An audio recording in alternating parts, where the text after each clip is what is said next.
Do you remember this collaboration between Adidas and Prada? Do you also remember the collaboration between Gucci and Balenciaga? It seems like in fashion today, a lot of collaborations are meaningless and are just a form of cashing out and building clout around two different brands that come together. And something I've noticed over the years is when it comes to collaborations that have meaning, no one really does it like Nike. Virgil Abloh grew up in Chicago and redesigned one of the most iconic Jordan silhouettes, being the Chicago ones, along with other Nike silhouettes and Converse designs. Or even think about the fact that Virgil Abloh designed a Louis Vuitton Air Force One for his Spring-Summer 2022 collection titled Amen Break. This was really important because it felt like the hip-hop community was reclaiming bootleg designs. And this goes all the way back to the days of Dapper Dan when, hip-hop wasn't allowed, it wasn't accepted in fashion. And on the screen right now, I'll put a documentary that's on Netflix that you can watch. And it's really about just how Dapper Dan and hip-hop in general struggle to be accepted by high fashion. And it's so weird now that you see people like Megan Thee Stallion on the red carpet and how much it's changed.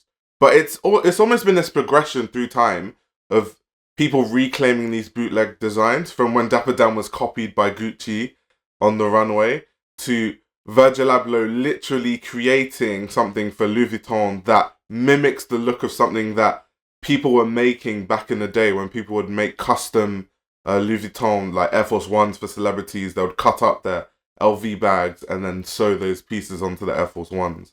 And it's funny because obviously this is now an official collaboration versus the bootlegs that people used to make before. And bootlegging obviously has a big history in hip hop. When you think of people like DJ Easy Rock, who wore bootleg Air Force Ones in the cover of It Takes Two with Rob Bass, and even think of collaborations that people like Martine Rose has done with Nike. She's created a boxy pair of Shocks that literally channeled the boxy aesthetic and silhouettes of her clothing.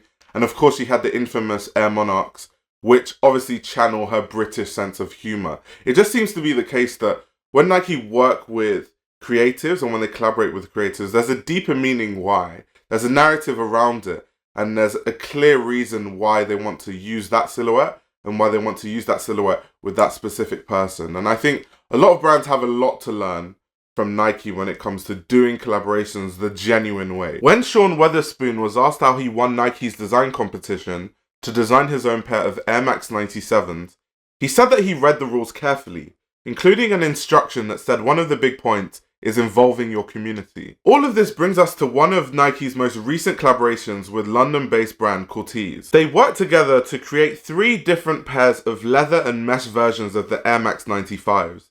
There's a pair with pink details, a green pair, and a pair with blue accents. Now, one of the reasons why I love Corteiz as a streetwear brand is because, and a lot of people don't get this, like I read so many articles on fashion journalists. This goes back to when fashion journalists were covering like Virgil Abloh, and a lot of them don't get streetwear. I get why they don't, because a lot of the culture that comes from streetwear normally comes from inner cities.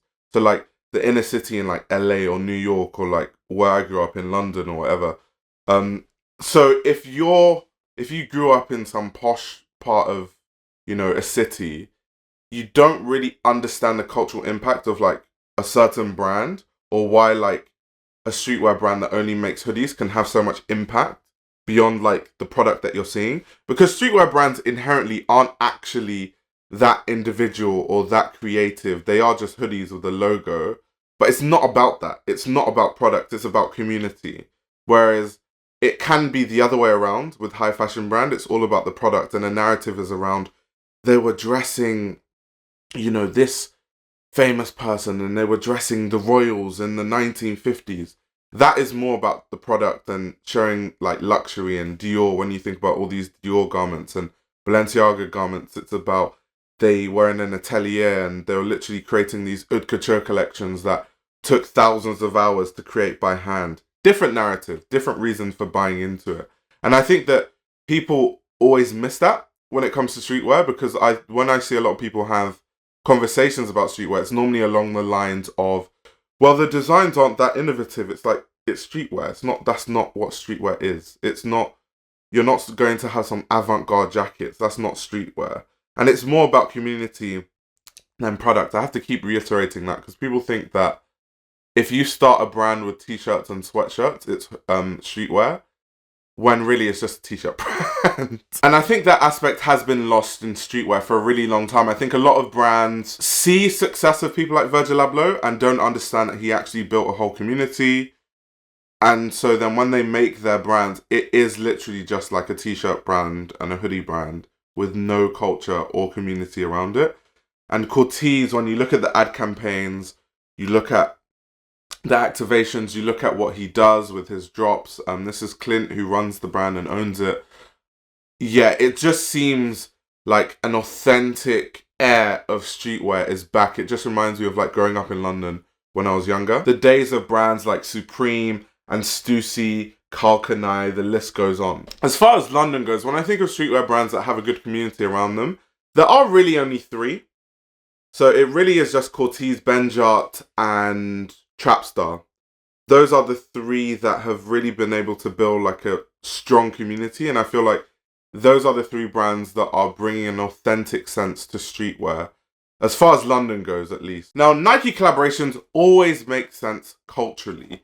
This shoe, Air Max 95. In London, if you grew up in London, if you're from London in any regard, you know that we used to call these 110s. The reason why we used to call these 110s is because they used to cost £110.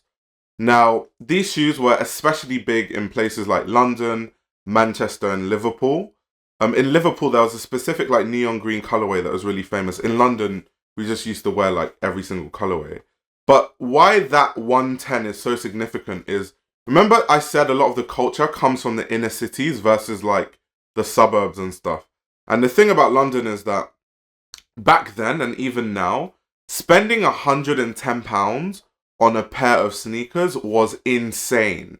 Like, that was literally at the time when I was younger unfathomable. So like when people used to wear these shoes, when people used to wear 110s, we used to look at them like, you have so much money or you save so much money. It was literally like a luxury shoe. The way we look at, oh my god, this person's like Gucci shoe cost £900. When I was younger, it's the same way we used to look at people wearing Air Max 95s and we'll be like, oh my god, you're literally wearing 110s. Like, how did you afford those? Like, that's so cool. It was like a serious like flex when I was younger, which is quite crazy. It's kind of ironic because these don't really cost £110 anymore. They cost like 130. And there are many reasons why people used to wear these shoes, because they serve many different functions. Of course, they were expensive and they are still expensive. So people felt like it was a flex to wear. It was cool to wear. Like, oh, look at me, I've got these expensive shoes. But even apart from that, culturally, it's the functionality of the shoe. So it's the fact that there's an Air Max unit, so there's comfort. You can run in them, you can walk in them, it's comfortable. They're really durable. Like the leather and Air Max 95s, like in London, we say jokes about it. Like they're literally indestructible. So it was all of that. So it's like with one shoe, you can wear them with tracksuits, you can wear them with jeans, you can wear with different things. They're versatile. You can run in them, you can walk in them, you can go with them to the gym. They're so versatile, and that's why they became like the number one shoe, especially in like the grime scene and the garage scene in the early 2000s. More like grime than garage, but garage was kind of the start of it in the 90s, when the popularity of these shoes started in London.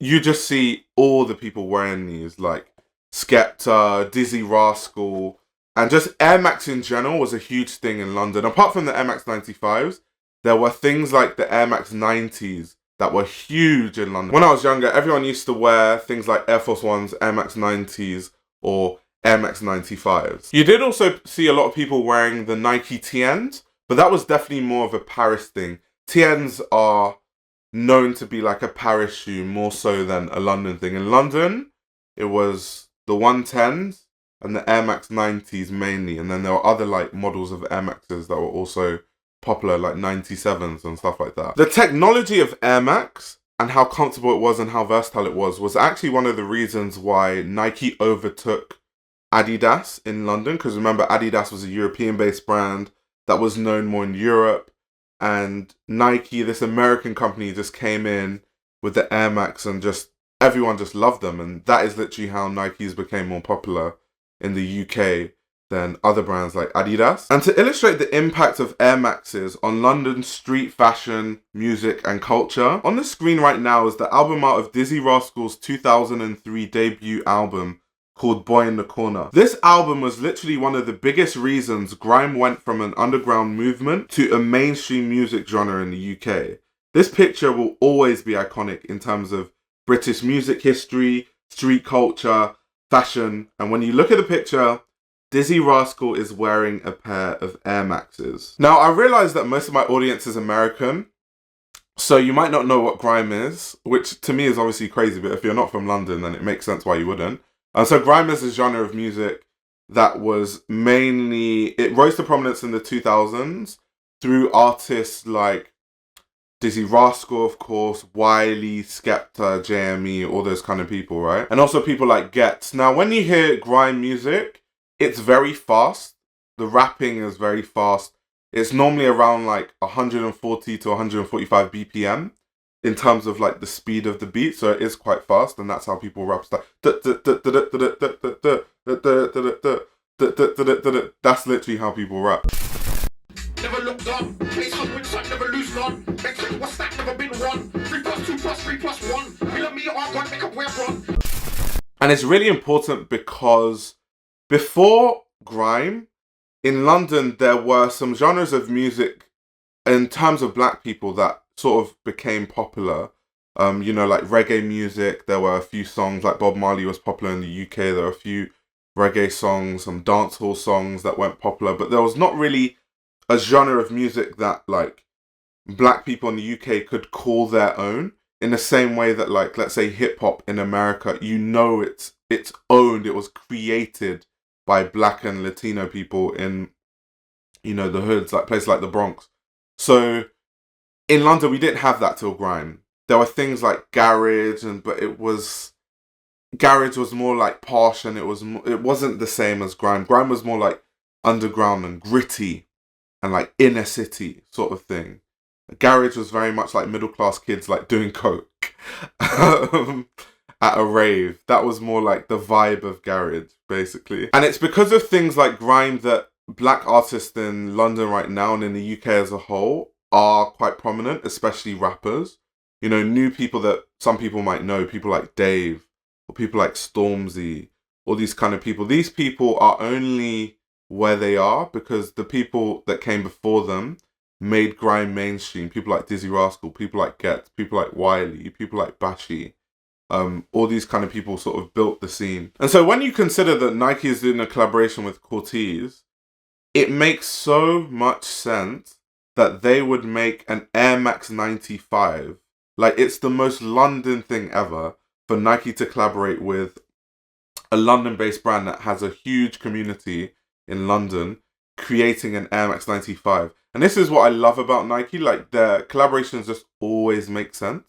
Sometimes you might not like the way it looks or the design, but in terms of like the narrative and the story, it just always makes sense. And I get so excited when Nike do collabs because I know there's going to be a story around it versus like some like Gucci and Balenciaga hack that has no merit to it other than the fact that two big brands just collaborated together. Or like the Prada Adidas collab, which had absolutely no meaning or merit to it other than just making product with no meaning. And there's so many collaborations like that that don't really make a lot of sense. And when it comes to these collabs with Nike, it happens to be every single aspect of the collaboration. So it's not even just about the product itself. It's about how it's marketed. It's about the rollout of the product. And they are quite open to it being a collaborative effort with the collaborators. And so in the case of Cortese, when you look at the campaigns, there was something when I was younger. As you guys know, football, soccer, is the biggest sport in London. And all our cultural references, especially a lot of guys that were into football when we were younger, came from like football. And when I was younger, my favourite player was a Brazilian footballer called Ronaldinho. He's still my favourite player. And there was something on YouTube that was called Yoga Bonito. Now, Yoga Bonito were these like adverts with Nike that were basically following football players doing like really interesting challenges, right? And there was one video where Ronaldinho did this crossbar challenge where he had to like hit the crossbar multiple times. And this was one of the first YouTube videos that wasn't a music video that hit 1 million views on YouTube. So that's how huge this thing was back then. That was like how big it was. People were talking about it. People were like, oh my God, did you see what Ronaldinho did? Huge moment in my childhood, and most people's childhoods, not even just in London, in any European country where football is like the main sport, somewhere like France, it would probably be the same, or like Italy.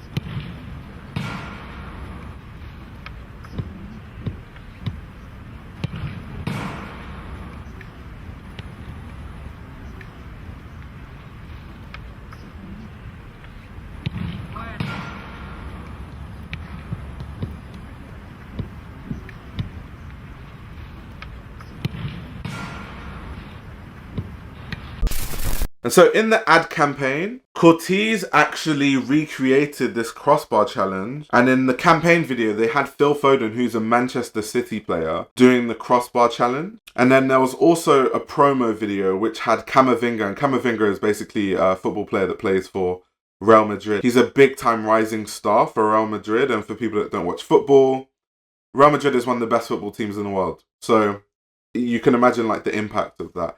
And he had Camavinga basically lip-syncing in a London accent. He doesn't actually sound like that, but he was lip-syncing in a London accent, and then he did the crossbar challenge. And that was an advert for the fact that Cortese were going to do a crossbar challenge.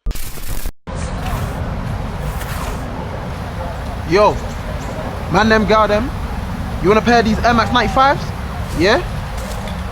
Let me show you what you gotta do.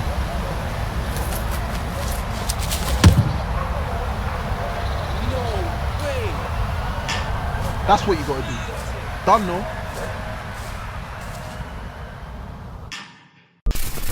The Cortese Crossbar Challenge. This past Saturday, on the 25th of February, Cortese announced a giveaway challenge for their much anticipated Nike Air Max 95. The concept was simple. You had 2 chances to hit the crossbar from the 18-yard box, and if you did, you'd get a pair of the unreleased sneakers in your preferred size. And all these kind of things is so smart. Like all these cultural references, people that grew up in London understand these cultural references. It makes so much sense. Everyone here, for the most part, watched football when they were younger, or seen some sort of football game, or is exposed to football in some sort of regard. And the attention to detail is crazy. Like in London, we have Bossman shops. I know I have to explain all these things because my audience is American, but the people we call Bossman are people that run corner shops. So the people that in like a lot of the inner city areas, it's kind of weird me saying inner city because I'm trying to explain it from an American perspective.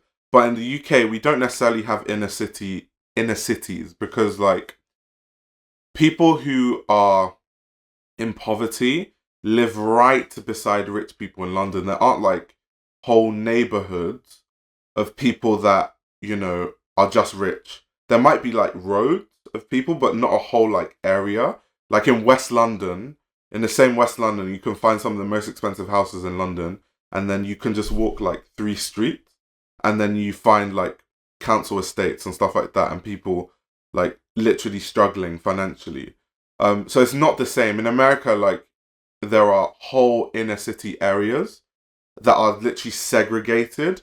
London isn't really like that in a way. But that being said, in the areas that aren't as posh, we normally have these corner shops, and the corner shops are places where you can buy like snacks late at night when everywhere else is closed. And most people have like one local like Bossman or corner shop around them. So you've been going there since you were like really young. So it gets to the point like you build a relationship with the owner. So there is like this really, it's almost like intrinsic to London culture, this like idea of having like corner shops and all these things. And that sort of thing is dying out. And it's a big conversation in London because there are a lot of developments happening and everything is being modernized, and a lot of those corner shops are being bought out and then taken down, and then they use that land to make tower houses and offices and all this modern stuff. And a lot of people have been complaining that a lot of the culture is gone in London. And this is also something that Cortese and Nike harked on when they were, you know, doing the rollout and the collaborations, and they were selling it out of Bossman shops. So it's just these cultural elements that make so much sense. And Cortese is a huge brand, but it's not like Chanel. It's not Louis Vuitton. It's not a massive, massive, massive brand. Yet Nike will still give them all this creative freedom to make sure that it's authentic. And that's something very unique to Nike. Like, I know so many people that have worked for Nike, like they're like 16, 17-year-olds, and they're literally hired by Nike just to provide insights on like what is cool for young people and what is actually going on in terms of what are young people up to, what music are they listening to, what are they wearing, what are their interests politically and all this sort of stuff. Nike is really interested in that. And I think this is why when it comes to collaborations, Nike almost always does it right compared to other brands where it just falls a bit flat a lot of the time, because they really consider the cultural impact around things in a way that other brands don't. And so on that note, let me know your favorite Nike collaborations in the past, and let me know what your thoughts are on the Cortese Nike collaboration. Of course, like I said, I'm a huge fan of Nike collaborations, and I just think that a lot of brands have a lot to learn when it comes to two brands working together and making it authentic. With that said, you can check out my fashion ebook on my website. The link will be in the description below, and I'll be back with another video very soon.